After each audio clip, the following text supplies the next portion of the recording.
আজ থেকে ঠিক ৮০ বছর আগে ১৯৪৫ সালের ৬ আগস্ট মানব ইতিহাসের সবচেয়ে নৃশংসতার অধ্যায় রচিত হয়েছিল জাপানের হিরোশিমা শহরে। সেদিন সকাল ৮টা ১৫ যুক্তরাষ্ট্রের বোমারু বিমান থেকে নিক্ষিপ্ত হয়েছিল লিটল বয় নামের পারমাণবিক বোমা।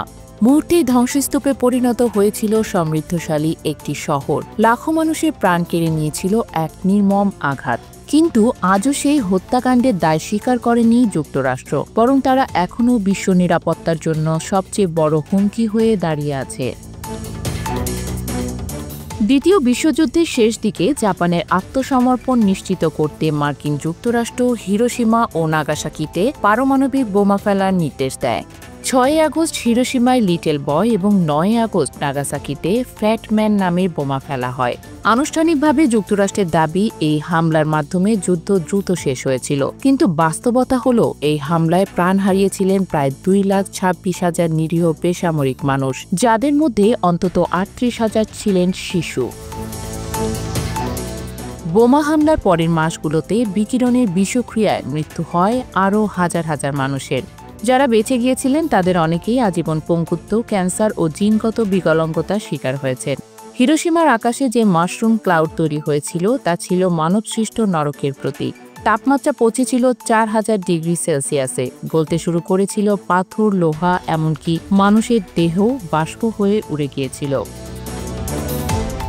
পৃথিবীর ইতিহাসে সবচেয়ে নারকীয় এই অপরাধের জন্য যুক্তরাষ্ট্র কখনোই আনুষ্ঠানিকভাবে ক্ষমা চায়নি, বরং তারা তাদের এই অপরাধকে যুদ্ধের প্রয়োজনীয় পদক্ষেপ বলে আখ্যা দিয়ে আসছে।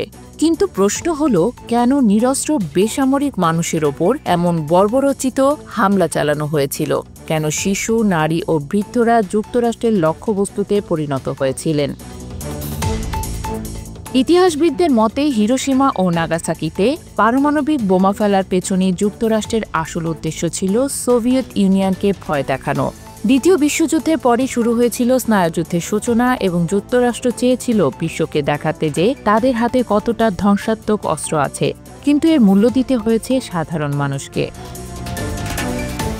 ৮০ বছর পরেও যুক্তরাষ্ট্র তাদের পররাষ্ট্রনীতিতে কোনো পরিবর্তন আনেননি। তারা এখনও বিশ্বজুড়ে যুদ্ধ, সংঘাত ও হস্তক্ষেপের নীতিতে বিশ্বাসী।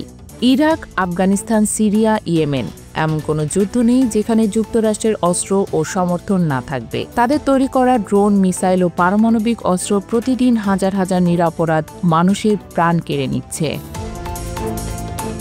হিরোশিমা ট্র্যাজেডি শুধু একটি দিনের ঘটনা নয়, এটি মানব সভ্যতার জন্য এক করুণ ইতিহাস। এটি আমাদের শেখায় যুদ্ধ কখনোই সমাধান নয়। পারমাণবিক অস্ত্র মানবজাতির অস্তিত্বের জন্যই হুমকি, কিন্তু যুক্তরাষ্ট্রসহ কিছু দেশ এখনও এই শিক্ষা নিতে রাজি নয়। আজ হিরোশিমা দিবসে আমাদের স্মরণ করতে হবে সে লাখো মানুষকে যারা নির্মমভাবে মৃত্যুবরণ করেছিলেন। আমাদের মনে রাখতে হবে যুক্তরাষ্ট্রের মতো রাষ্ট্রগুলোই বিশ্ব শান্তির জন্য সবচেয়ে বড় অন্তরায়। হিরোশিমা স্মৃতি আমাদের সতর্ক করে যেন কোনো দিন আর কোনো শহর ধ্বংসস্তূপে পরিণত না হয়, কোনো শিশু আর অস্ত্রের শিকার না হয়। মর্নিং ভিউয়ের পক্ষ থেকে হিরোশিমার শহীদদের প্রতি গভীর শ্রদ্ধা।